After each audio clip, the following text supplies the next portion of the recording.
반갑습니다. 오늘 우리가 함께 나눌 말씀은 이사야서 5장 23절부터 31절까지 말씀입니다. 이 말씀은 하나님의 전쟁에 참여한 민족과 그렇지 않은 민족의 저주와 축복을 한 번 더 강조하고, 그리고 그 민족의 어머니, 다시 말해 그곳에 참여한 병사들의 어머니의 기대를 보면서 이 하나님의 말씀에 순종한 자를 향한 그들의 고백이 나오고 있습니다. 먼저 23절부터 27절을 보면 전쟁에 참여한 자와 그렇지 않은 자의 비교가 나오는데요. 23절에선 메로스를 저주하라 라고 이야기를 합니다. 메로스, 기손강 인근 지역의 명칭이라고 할 수 있는데, 기손강은 이스라엘 백성들이 전쟁에 참여하지 않은 지역 중 한 곳입니다. 그러니까 메로스를 저주하라 라고 이야기를 하는 건 이스라엘 백성들이 전쟁에 참여하지 않은 바로 그 자들이 저주를 받을 것이다 라고 이야기를 하는 겁니다. 그러면 전쟁에 참여한 자들은 어떻게 됩니까? 전쟁에 참여한 자들은 24절 마지막에 더욱 복을 받을 것이다 라고 이야기를 합니다. 복과 저주의 갈림길이 바로 믿음을 통한 순종에 있다 라고 이야기를 하는 것이죠. 그런데 오늘 본문 28절부터 30절에 조금 독특한 이야기가 나옵니다. 28절의 시작을 뭐라고 얘기합니까? 시스라의 어머니.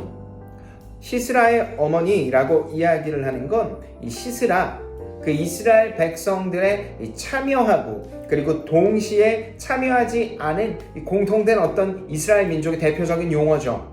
하지만 그들의 어머니라고 이야기를 하는 건 결국 그들의 모친, 기다리고 있는 내 아들들이 전쟁에 참여하는데 돌아오기를 기다리고 있는 모습을 보이고 있습니다. 다시 말해 시스라의 어머니가 창문을 통하여 바라보며 창살을 통하여 부르짖기를 이라고 이야기를 합니다.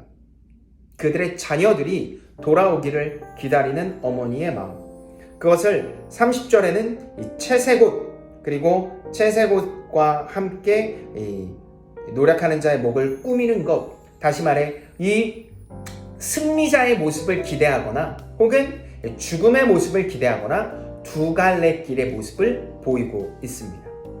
기손강에서 이야기를 하는 이 메로스의 저주를 받는 모습에 노략자의 목에 걸리는, 반대로 복을 받는 채세곳의 모습. 결국 우리는 이 어머니가 하나님이며 우리가 채세곳이냐 아니면 저주의 이 목에 꾸미는 모습이냐라는 걸로 나눠볼 수 있습니다.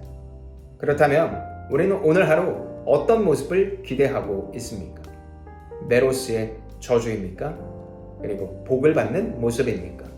오늘 하나님께서 주신 이 귀한 날에 하나님의 말씀에 순종하여 하나님의 기대함을 온전히 부응하는 삶, 그래서 하나님께 찬양하며 하나님의 마음을 온전히 시원케 하는 우리가 되길 예수님의 이름으로 축복합니다. 사랑과 은혜의 하나님 아버지, 오늘 우리에게 양갈래길을 말씀해 주심에 감사합니다. 하나님께서는 메로스를 향한 저주와 그리고 하나님께 복을 받은 자의 양갈래길을 보여주십니다. 그리고 어머니도 채세곳과 그리고 노략자의 목에 걸리는 모습, 이 두 가지를 나눠서 보여주십니다. 하나님은 우리가 채세곳을 입고 복을 받길 원하십니다. 그러나 그렇지 않을 때 하나님의 자녀는 노략자의 목에 걸린 저주를 받게 될 것이라고 이야기하시니, 아버지, 새롭게 시작되는 오늘 하루 온전히 주님만 바라보게 하여 주시고 주의 은혜만 사모하는 자들이 되게 하여 주시옵소서. 아버지, 놀랍도록 일하여 주시고 주께서 온전히 함께 하실 것을 믿으며 이 모든 말씀 주 예수 그리스도의 이름으로 기도합니다. 아멘.